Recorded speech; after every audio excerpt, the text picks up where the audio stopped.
This happened maybe 8 or 9 months after I moved into my first house. I was 24 at the time, fresh out of college with a decent job. All you need to know about the house is that it had a very spacious basement that I mostly used for storage. The previous owners had partitioned it into these separate rooms using plywood and exposed framing. There was the main area at the bottom of the stairs, then a laundry section, then what I think was supposed to be a workshop, and then this weird back room that was mostly just storage. It had kind of a maze-like quality to it. You couldn't see the entire basement from any single vantage point, which I remember thinking was kind of cool when I first toured the place. Anyway, it was a weeknight. I needed to go downstairs to do laundry, which was the only time I ever really went down there. The basement lights were already on, which I thought was weird, but I didn't dwell on it for whatever reason. I'd been down there a few days earlier, so I figured I just forgot to turn them off. The space was dim even with the lights.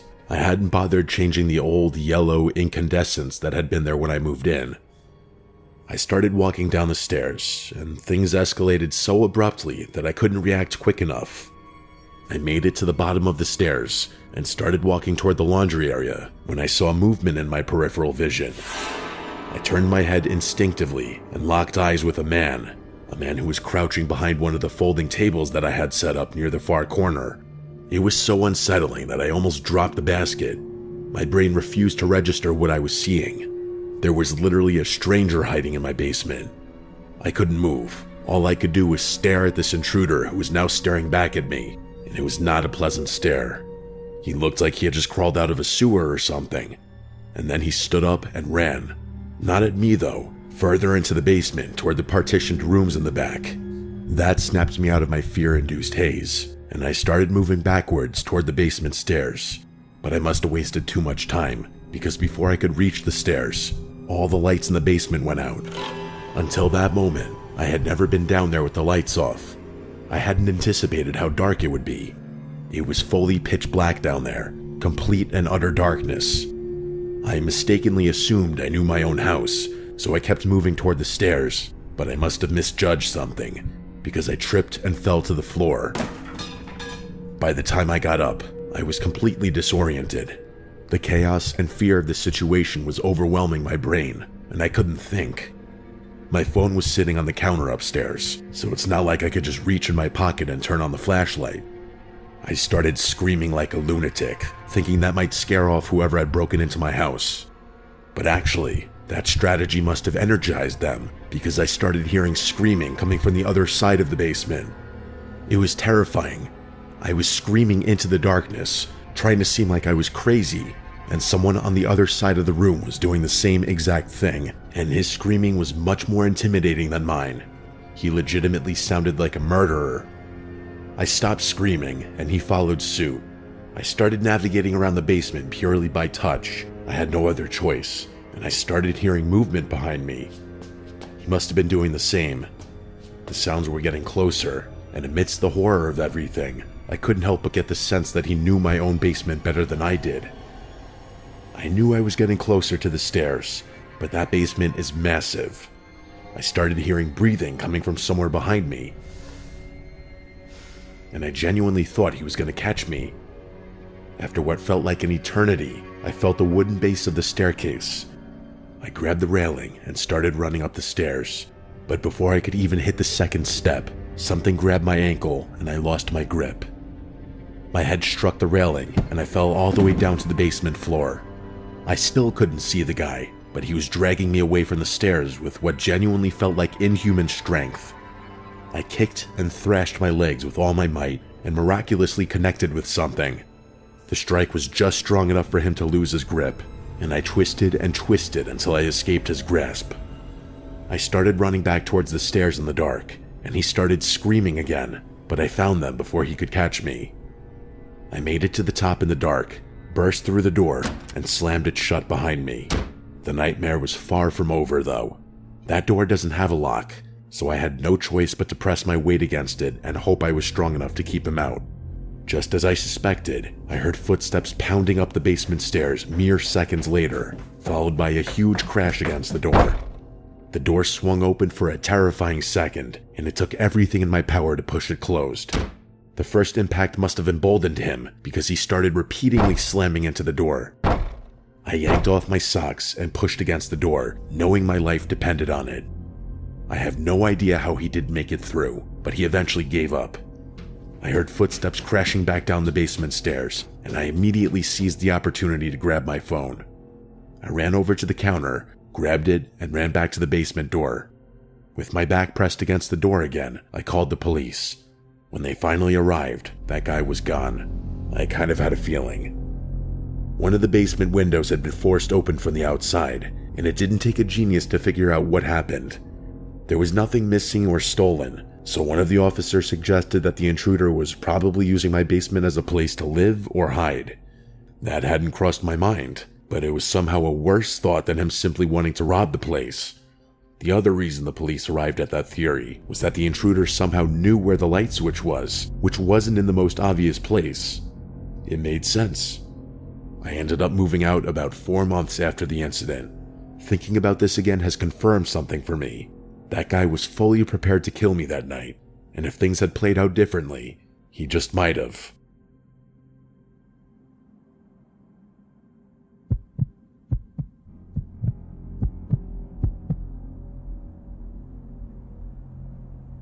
This happened when I was 14. I'm in my 30s now, so we're talking close to 20 years ago at this point. My parents had to drive out of state for a wedding and didn't want to leave me alone, despite the fact that I was staying at home alone age. So the original plan was for my older sister to stay with me for the weekend. She was already in college at the time, but she only lived an hour away. As soon as my parents left, though, she texted me and told me she had some party to go to and wasn't going to come. I didn't really care.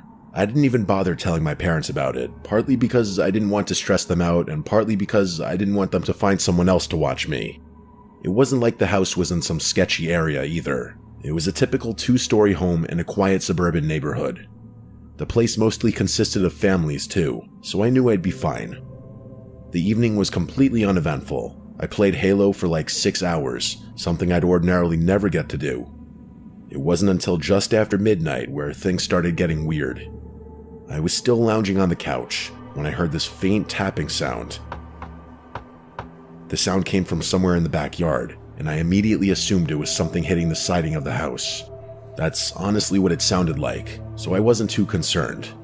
A few minutes later, though, I heard it again. The sound was nearly identical, which gave me the impression that it was a tree branch hitting the same spot on the house. But then the tapping migrated, like whatever was making it was moving along the side of the house. That's when I knew something was wrong. The sound was far too intentional to not be made by something sentient. I muted the TV and froze. I didn't want to move. I just sat there listening the way anyone would, but now there was just silence. After maybe a minute, I convinced myself that it had just been a scuttling animal or the wind, and I turned the TV back on. 20 minutes later, there was a new noise, one that made me a lot more concerned. It was another tapping sound. But this time, it sounded like it was coming from below me, from the basement. The living room was directly above the basement, so it had to be coming from there. It was an unfinished basement with a little kitchenette in the corner, so it wasn't crazy to imagine a critter rummaging around in there. I muted the TV again, this time getting up off the couch. I was dreading it, but I had to check. I had to at least assure myself that nothing was wrong. The basement had several windows that led directly to the outdoors, so in all likelihood, the raccoon or stray cat that had been making the first noise was now knocking against one of those windows for whatever reason. I tried to convince myself I wasn't freaking out and walked over to the basement door. I opened it and stood at the top of the stairs, looking down into the darkness. The tapping noise was louder now, happening every few seconds or so. I don't know why I did this, but I called out hello into the nothingness. The tapping stopped immediately. That's when I started feeling really uneasy, because if it had just been an animal, it probably wouldn't have reacted to my voice like that. If I could just turn on the lights, I'd get a much clearer view of everything. But the light switch was at the bottom of the stairs, and there was a 0% chance I was going down there. So instead, I swung the door closed until it was only open a crack, and stuck my hand through. I pointed my phone over to where I knew the window was, then I closed my eyes and recorded a video with the flash on for a few seconds. Then I immediately shut the door and locked it. I took a deep breath and pulled up the video. It was pretty grainy, but it took me all of 1 second to realize there was a figure standing underneath one of the windows, on the inside of the house. I screamed. I couldn't control myself, and I ran to my room. I locked the door and immediately called my dad, who called the police for me. I was still on the phone with my parents when I started hearing repeated banging on the basement door. That guy was trying to break into the finished part of our house. And then, after the 5th or 6th bang or so, there was silence again, and then the police showed up.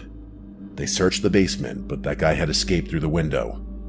The officers were actually nice enough to search our yard, but that guy was long gone. There was a bunch of stuff missing from the basement. Like I said before, it wasn't finished, but that didn't mean my parents left it empty. I can't remember everything that had been stolen, but the scariest thing by far was this. When the police inspected the kitchenette, they found the biggest knife in the rack missing. It was a terrifying thought. If it weren't for the video on my phone, I don't think the police would have taken things as seriously as they did.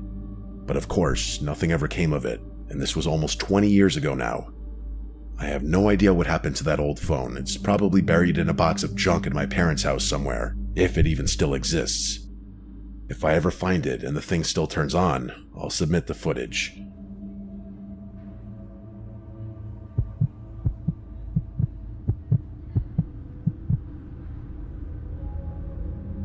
This happened when I was 16, 4 years ago now. I grew up in this big suburban house that my parents bought before I was born. It's one of those places that looks normal from the outside, but has all these weird quirks once you're inside. The biggest quirk by far is the basement. It's easily the largest room in the house. My parents finished it years ago and turned it into this casual hangout space with a sectional couch, a decent TV, and a couple of storage rooms in the back. You'd think a space like that would get a lot of use, but my parents are the type who prefer the living room upstairs. So basically, the basement is essentially mine. The other thing you need to know about is my cat. His name is Rocky, and he's one of those annoyingly friendly cats that constantly needs attention. Because of that, my parents put him in the basement every night before they go to sleep so he doesn't bother them. Now here's where things get a little sketchy, and I'm just going to be honest about it because there's no point in pretending otherwise. The basement has this interior door that connects directly to the garage.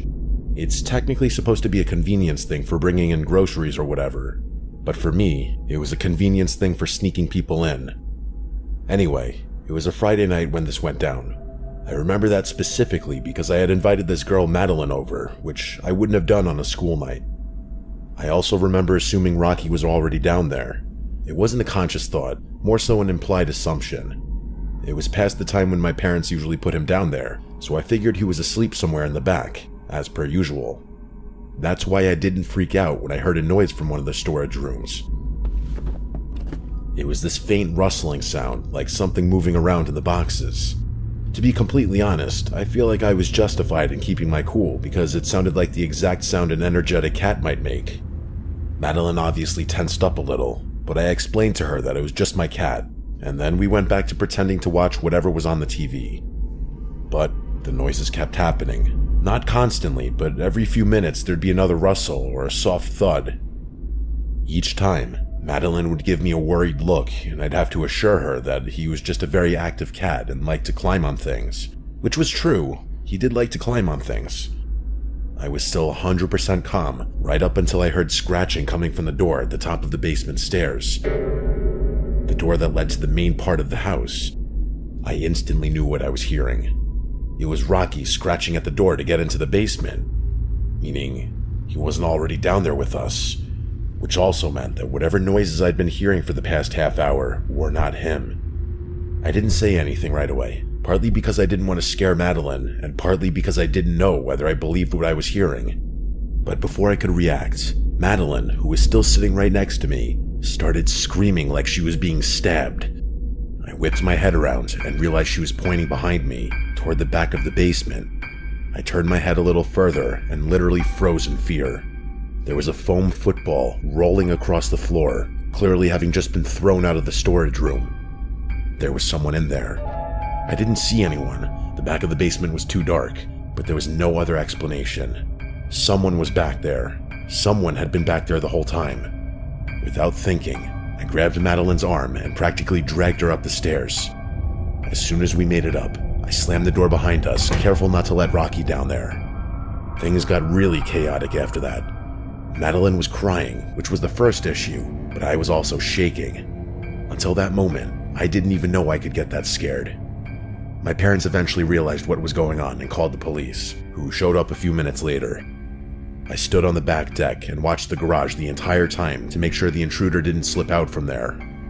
Here's where things got weird though. The police ended up searching the entire basement, including the garage, but didn't find anyone. There were also no signs of forced entry, and all the basement windows were locked from the inside. One of the officers suggested the intruder must have slipped out through the garage before they arrived, but I know that's not possible. I was watching it the entire time. I would have seen them. But after searching the house, there was nothing else that the police could do. Of course, my parents also thought the intruder had slipped away without me realizing it, and I could tell they were upset. My dad especially. But I don't care what they think. I'm 100% certain that no one escaped through the garage.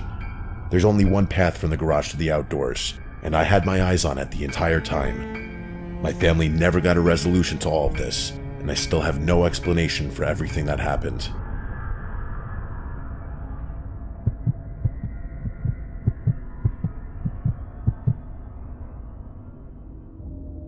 I think every kid is afraid of basements. Let's face it, they're scary places. Even as an adult now who lives alone, I sometimes find myself a little uncomfortable going down to the basement to do laundry at night. At least I feel that way going up the stairs as I leave. But as a kid, I was terrified of the basement in my family house. Ironically, all our video game consoles were down there since it was the only other TV in the house besides the living room and my parents' room. I believe this happened when I was 9 because I remember being in elementary school, but one of my last years. On the weekends, I liked to stay up playing video games in the basement. One of my old favorites was Driver 2 on the PS1. For whatever reason, I could never beat the game, and I'd spend countless nights trying to do so. Well, it was one of those nights I was down there playing. I usually didn't like being up too late because the second my parents went to sleep, I'd be too scared to be down in the basement. Just the idea of my mom or dad watching TV upstairs was enough to make me feel somewhat safe, knowing they were a quick run up the stairs away. Similar to my current house today, my old family home had the laundry/boiler room in the basement. That room terrified me because it was pitch black at all hours of the day due to there being absolutely no windows. Also, weird sounds always came from in there, as to be expected I guess since it's a boiler room. There were definitely a handful of times where I stopped my game to listen when I thought I heard an unusual sound come from in there, even with the door closed. On this particular night, I did in fact hear an unusual sound, and it started with the sound of the laundry room door creaking open. This obviously was enough to make me pause my game and frighten me. There was an uncomfortable silence in the basement for a second, and it was then followed by what I can only describe as the sound of a woman moaning or groaning in an almost ghost-like way.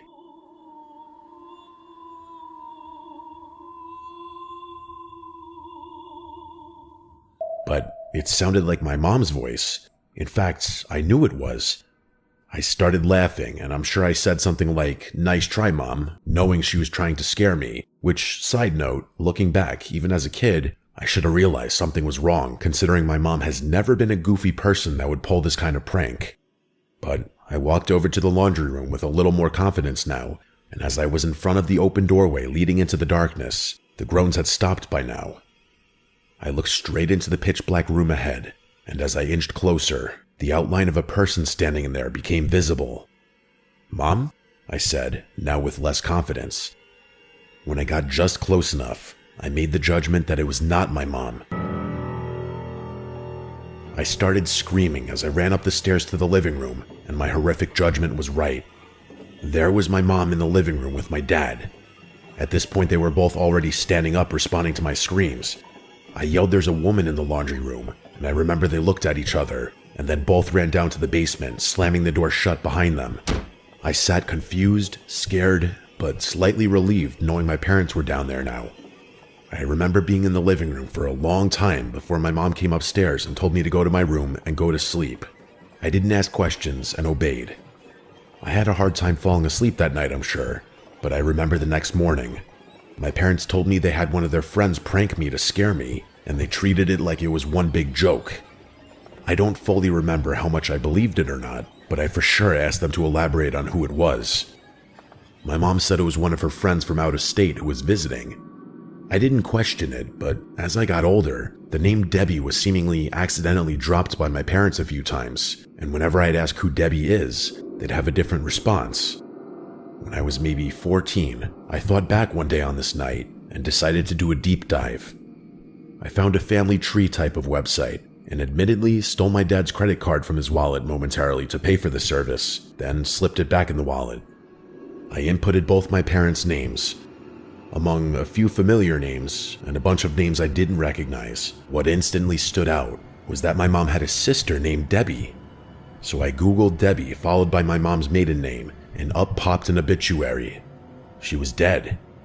I ran to grab my parents to show them what I found on the screen, and I demanded they explain. I remember their shocked and nervous looks on their faces still. "Tell him," my dad said to my mom. My mom then dropped the bomb on me that I had a very mentally unstable aunt who harmed a lot of people, and it was for the best that she was always kept away from me growing up. Debbie had allegedly broken into or snuck into the house without my parents knowing. I had so many questions and demanded answers, but there was little more that they would tell me. They swore they had my best interests at heart. Over the years, I'd occasionally bring it up, but they'd always shut it down and tell me to drop it. I never learned what they meant by "she harmed a lot of people," but I have some theories. It doesn't really do me any good dwelling on it though. It makes me kind of nervous to think about it. What else were my parents hiding? What happened to Debbie? Why was she in the basement?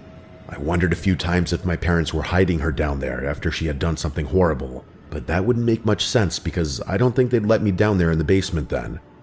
I guess some questions are better left unanswered.